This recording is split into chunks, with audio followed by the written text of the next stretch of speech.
Hey, I'd like to welcome you to another episode of Mission Matters. My name is Adam Torres, and if you'd like to be a member of our community, head on over to missionmatters.com and hit community to apply. All right, so today is a very special episode. Let me tell you, I've been trying to get this guy on the line for, I don't know, going on 6 months, 7 months. He made some time for us today. We have Benjamin Kogut on the line, and I'm proud to announce that he's launching two things today. His business, first off, which is called Rooster Equity Partners. And also we have a book that we released together. For those of you that have been watching this show or listening for a long time, you know I love promoting authors, their work, and getting the word out. So first off, hey, Ben, welcome to the show. Thanks, Adam. It's an honor to be here. Man, Ben, we got a lot of catching up to do today. I'm excited. We're gonna have some fun, and just to get this interview started, we'll kick it off the way that we start them all, with what we like to call our Mission Matters Minute. So, Ben, we at Mission Matters, we amplify stories for entrepreneurs, executives, and experts. That's our mission. Ben, what mission matters to you?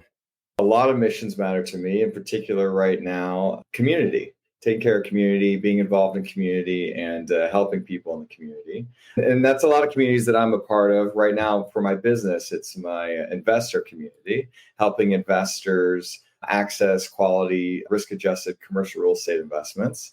And yeah, it's been a lot of fun teaching people about the benefits of investing in commercial real estate. And it's been a great journey, and it's been fulfilling to help people fulfill their own, financial freedom. And wonderful things come with that. And yeah, it's really just a fun journey to be on. So, Ben, we're of course going to get into Rooster Equity Partners, and of course I want to know what you're up to nowadays, but let's go a little bit further back to get us started. So, like, how did real estate make its way into your life? Blessed to have some fantastic mentors in my life who have shown me the benefits of commercial real estate and the life that comes with that, and then beyond that, towards the Mission Matters purpose, being able to utilize the network and the resources and money to be able to give back and help people in the community, both locally and as well as around the world. And so that really is what drives me. I am really proud to be involved in a lot of different nonprofit organizations. And I wouldn't be able to do that had it not been for my mentors who taught me, how to live a life of meaning and be able to give back along the way. And truly, I feel so blessed to be able to do that. So a lot of different ways that you can be involved in real estate, whether it's, as an individual investor, as a syndicator. I mean, you can be on the sales and service side. I mean, there's a lot of different ways. So real estate's so broad. What I know you for and what I've seen through the years is you working really on the syndication arm of real estate. What drew you to that? Syndication is, to me, it's like a fancy word for crowdfunding. Yeah. And I started as an investor. I, had some money and I was looking for a way to start building towards my own personal financial freedom. And so I made an investment with another syndicator. And then that was kind of like the taste that I just loved and just kind of started learning more. Yeah. And then got to a point where I, had so much experience that I started teaching others about it and then seeing how that impacts their lives. And just like I've made a decision and I just have been going after that and I never look back. Man, that's great. It's great. And I know one of the things that you've led and the way that you lead with your investors and otherwise is with that education component. So I know you as a teacher, somebody like, and even in the way you answered the question I just asked, well, syndication is just a fancy word for crowdfunding. Like, you're always teaching, you're always trying to bring somebody else up, which is one of the things that I admire about you. So going into the education component of things, where do you think like that average investor kind of fails in their education? Like, where's that disconnect? Because some people try real estate, they say it didn't work for them, like things like that. Where does the education disconnect happen? I think that making time for it is challenging, sifting through some of the not great advice. I feel like, there's a lot of people who are focused primarily on multifamily, and not to say that there's anything wrong with multifamily, but I found that talking and educating people about the triple net side of commercial real estate syndication is really where I get to, excel because there's not as many people talking about it and educating about it and actually doing those deals. And so I think that's really just it. Just like being able to, do things like this, to be able to have a platform, to be able to share about what I know personally, which is just like, access to financial freedom. And so that's what I'm preaching. And I think people understand the concept of it, but they just don't necessarily have as much access to this type of information as I'd like to see out there. Let's talk a little bit about the book here today. So, creating passive income through commercial real estate investing. What was a lot of things you could have wrote about like that? That's just the bottom line. You've been doing this long enough. You have a wealth of knowledge and expertise. Why this topic? Why now? It's been a journey. I've been doing commercial real estate for over 20 years. And for the last 5 years, I've really narrowed in on, helping people learn about passive income. Yeah. And then frankly, you inspired me, getting access to coming on podcasts and start sharing. I wasn't really putting a lot of emphasis on that before. I just kind of, do it the old school way, just talking to people. But then when you invited me on the podcast and then I ended up starting my own podcast and going on a bunch of others and sort of starting to create opportunities, I decided that, hey, it's time to write a book and be able to put something in writing in a form. I got it right here that I can actually hand to somebody and provide the wisdom that I've been lucky enough and blessed enough to learn from my mentors along the way, and then just through my own experiences. And I just felt like this is a gift that I can literally give to people. And so it's been extremely positive so far. I mean, I've barely, started getting the word out about it, and it has just been, and it's fun. So let's have some fun along the way. That's really important. I like that. I like that you mentioned the fun part, because I tell people all the time, I'm like, all right, yeah, okay, there's, we want you promote marketing. That's good. But if you're not having fun with it, there's something wrong. Like, you got to be having fun. Otherwise, it's too hard. Otherwise, it's not worth it. I'm going to pick out a couple things from the book. And for everybody watching, just so you know, we're not going to hit on all of them today, but I'll read some of the themes, and then we'll ask Ben to delve into a few of them, but I'll kind of go through these briefly. So some of the headlines within Ben's writing. So choosing goals, due diligence, cash now or cash later, diversify, invest as a lender, ground up development, build to rent, syndications, tax advantages. So these are all different themes and topics that Ben wrote about within the book. But just to get us started in the book side of things, Ben, choosing goals. I thought it was interesting that you started there with your writing, but then I was like, man, isn't that where it all starts in the first place in anything you want to do? Yeah, it's definitely what I think is where I'd like to start a conversation, especially with someone that's new to this world of commercial real estate investing, or new to me in particular. Yeah. And so I'm not the sales kind of guy that just wants to start pushing something down your throat. Like, that's never been my style. I'm more just like to come at it from what are your goals? Because from there, then we know which direction to go. Otherwise, like every individual investor has different goals. And so let's start with the fundamentals. And so I wanted to share a little bit about my thoughts on how to approach that, because sometimes people, they don't really know what their goals are. Yeah. And so that's one of my favorite things, is to be able to sit down and have that conversation and learn together and then come up with a plan. Now, you've worked with, through the years, hundreds of investors, and some of them watching this, they're going to be more, advanced. Some of them are going to be just starting, and they may even have gotten tripped up a little bit on that word you used earlier, which is triple net lease, which we won't go that far into that part of the conversation today, but give us a little bit of maybe behind the scenes of how you normally have or start out that conversation with maybe a new investor that's maybe new investor to you, or, hey, maybe new investor altogether. Well, first of all, I created some educational content so I can provide that to them. And then in addition to this book, and so that way they can come to the table with a foundation of, basic terminology, because I prefer to start not at, ground zero, not so that way they can, on their own time, learn some on their own, and then we can come to the table with that basic foundation of understanding and knowledge, and then kind of grow from there.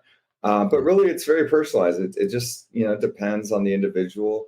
Luckily, I'm a pretty patient person, so that's fine. I'm not really concerned about where they're at on their journey. It's just more of Mhm. like having a like-minded core values and figuring out together what the best path forward would be for them and their family at that point in Mm. time. So Rooster Equity Partners. So first off, congratulations on launching this new venture. Again, you're not new in real estate. You've been doing this a long time, like you mentioned, over 20 years, but this is a new firm that you've launched. So first off, hey man, I just want to say congrats. That's never easy. Congrats on launching. I saw the website. It Thank looks you. amazing. Thank you. Thank you. Yeah, it's been a journey just to get here. I took some time off to come up with the vision and the Mm. mission and mission matters, and took a lot to get to this point. And it's just like so fulfilling. It's been so positive. The more I share it with people, and I'm really excited. Thank you. Mm. Tell us a little bit about what your aim is to focus on with Rooster Equity Partners. Like what's the focus in terms of deals and deal flow that you're looking at? So first, I want to just throw out real quick why Rooster, Oh and then yeah, I'll talk that's a about. great one. Yeah, Rooster Equity. Tell Yeah, us, because please. like yeah, a lot of people are like Rooster. Well, there's a few reasons why Rooster. First of Yeah. all, so my last name is Kogut, Kogut, and I am my great great grandparents are Polish, Hmm. and Rooster, or sorry, Kogut is Polish for rooster. Ah, So I just didn't really want to call it that's Kogut awesome. Capital. And so I thought, Rooster, it's a little bit different. Most Mhm. people out there are like da da da capital or rock this or this tree or whatever. And I was like, I don't want to just do something. I want to do something that stands out a little bit differently. I talked to a friend of mine that's a patent attorney, and he's like, that space is wide open. There is, no Rooster equity. I got the domain. And then I started doing some research on the Mm, symbolism around the rooster, and basically every culture that I could find had some very positive mm. symbolism around the rooster inside. I thought, okay, well, from a branding and marketing perspective, we can have some fun with that.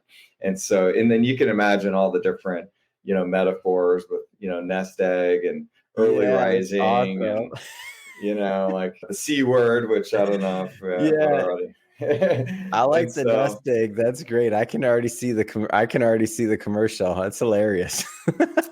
yeah, exactly, And the exactly. logo looks great. I'm looking at it over your head. Like the logo's amazing, Thank dude. Yeah, you. it's Thank great. you. Yeah. So there's the logo. There's my puppy, and there's our book right here on the Yeah. bookshelf. So And getting so yeah, go back. Yeah, Back to no, no. yeah. So What getting are we back to working it. on? Thank you for sharing that, by the way, because I was wondering about the name and where the name came from. So, what Mhm. areas are you going to focus on with the company? Like, tell us a little bit more about the Yes, investing side of yes. things. So I started an investor club where Mm, people can go to roosterequity.com, join the investor club, and within that they'll have access to quite a bit of different investment opportunities that are private and typically. So what kind of deals are we doing? So my personal background has been investing in triple net investment properties. mhm, And so that's where we're starting. So these are deals they're stabilized, they're cash flowing, mm, they typically have great tenants that are, occupying the space with great lease terms. And we're typically structuring them to make monthly distributions starting right away. mhm, So you'll start seeing passive income that, has all the benefits that you can think of. So there's that side of it. In this particular environment, we're at the end of 2023 going into 2024. The lending market is challenging to say the least, which mhm, creates opportunities. And so I am seeing a bunch of opportunities to partner with some friends of mine who have some specialty lending mm, opportunities. The word pref equity is one of the opportunities that we're pursuing, where we can get incredibly great passive income, great returns with, mm, I wouldn't say no risk, because there's always risk no matter what, but incredibly risk adjusted. Like I really can hardly find where the risk would be. mm, I mean, so many things have to go off for there to be any risk. And then so like that's really what I'm doing. And then on top of that, another path that I'm pursuing is I have in my network many friends who have incredible track records.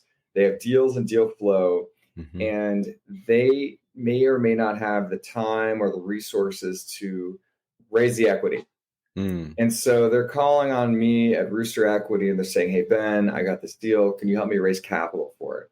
And mm, so I will negotiate preferred terms, just some really great terms. And then my investors in my investor club, they'll have access and they'll have the option on whether or not they want to invest mm. in those particular projects. And so we're hoping to do our first deal in the first quarter next year. That's the goal for this particular new venture. And I've already, over the last 5 years, I raised like $110 million from around 300 different investors Mhm, in this similar type of model. And I've personally invested in 45 of these projects, and I plan on continuing to invest alongside my investors.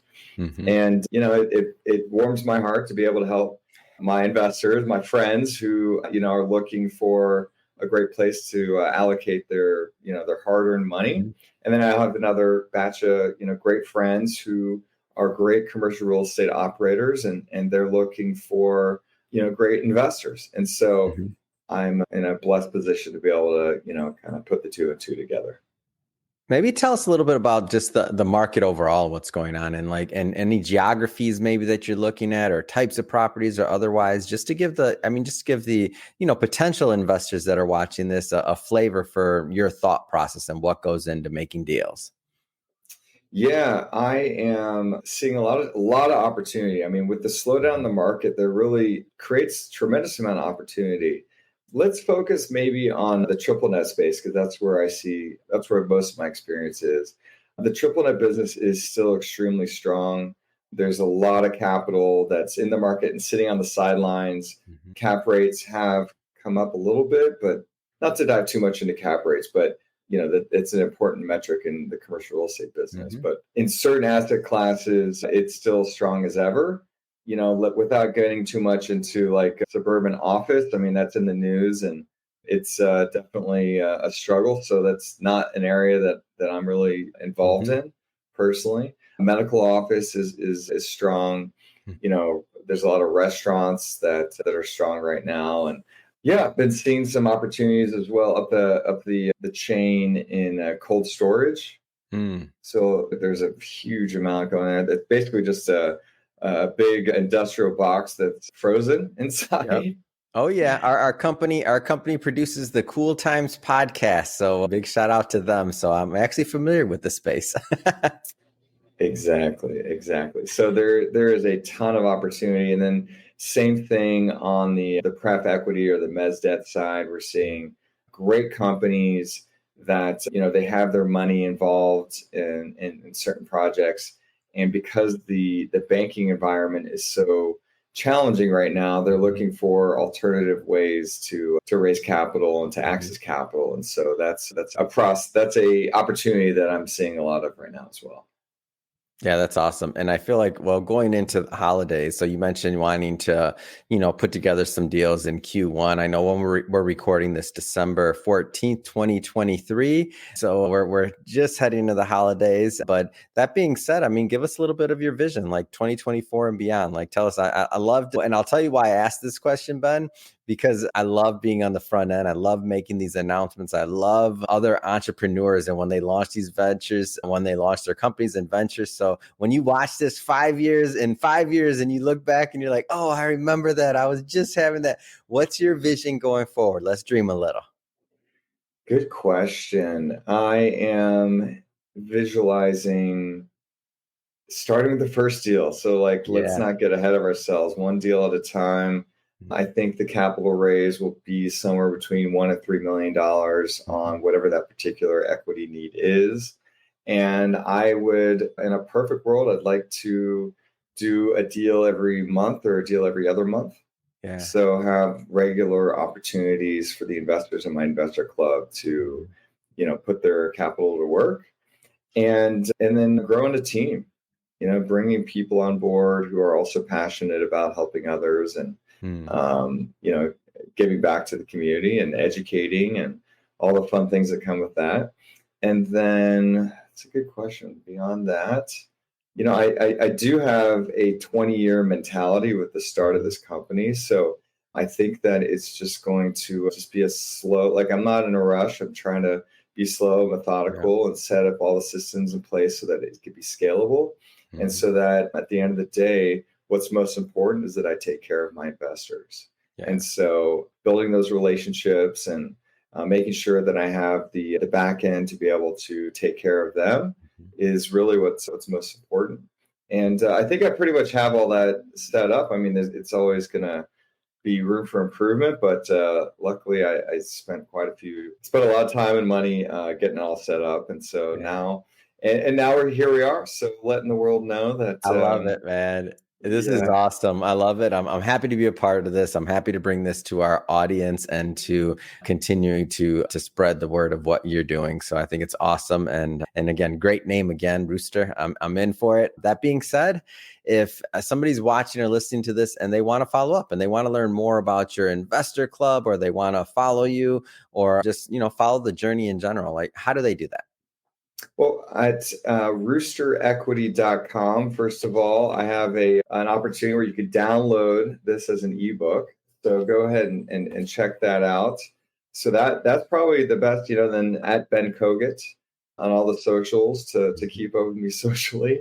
And yeah, just really honored and grateful to get to connect with anybody in your audience Yeah. and have a relationship. That's awesome. And for everybody listening or watching this is not the last time you're going to hear or see a Ben. We got a whole lot more to do, and we're just getting started on promoting this book as well. And speaking of the audience, if this is your first time with Mission Matters or tuning into an episode, we're all about bringing on business owners, entrepreneurs, and executives and having them share their mission, their vision, the reason behind that mission, and really what motivates them, what gets them excited to go out into the market and into the world and to make a difference. If that's the type of content that sounds interesting or fun or exciting to you, we welcome you. Hit that subscribe button. We have many more mission-based individuals coming on the line, and we don't want you to miss a thing. Ben, again, thank you so much for coming on the show and making some time for us. So happy and proud and excited to launch this book with you. And then, of course, to see you take Rooster Equity Partners live. So thanks again for coming on. Thanks so much, Adam. It's been an honor and a pleasure.